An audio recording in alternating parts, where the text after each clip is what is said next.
আমি কেন রেডি হয়েছি তোমাদেরকে দেখাই, চলো। এটা হচ্ছে সেই পুকুরটা যেখানে লবার মায়ের বিসর্জন হয়। এবার নিশ্চয়ই তোমরা বুঝতে পেরে গেছো যে আমি যাচ্ছি কোথায়। শুনেছি লবার মায়ের মন্দির যাওয়ার আগে এই পুকুরের জল নাকি মাথায় ঠেকাতে হয়। এখন আমরা পৌঁছে গেলাম লবার মায়ের মন্দিরে।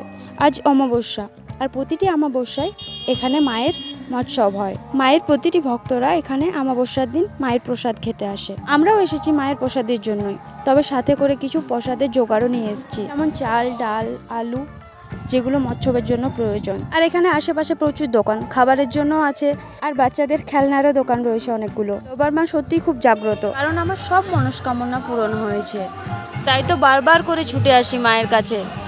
মা সত্যিই অন্তর্যামী। পুজো দেওয়ার জন্য ঢুকে গেলাম মায়ের মন্দিরে। ততক্ষণে পুজো কিন্তু শুরু হয়ে গেছে। আমরা যে পূজারীর কাছে প্রতিবারে পুজো দিয়েছি তিনি আজ আসেননি, তিনি নাকি অসুস্থ। যেই পূজারীর কথা আমি বলছি তার সাথে মা স্বয়ং কথা বলে। তিনি আজ আসেননি বলে তার সাথে কথা বলতে পারলাম না, তোমাদেরকেও দেখাতে পারলাম না তিনি কিভাবে মায়ের সাথে কথা বলে। তিনি পুজো করলে মনটা খুব শান্তি লাগে।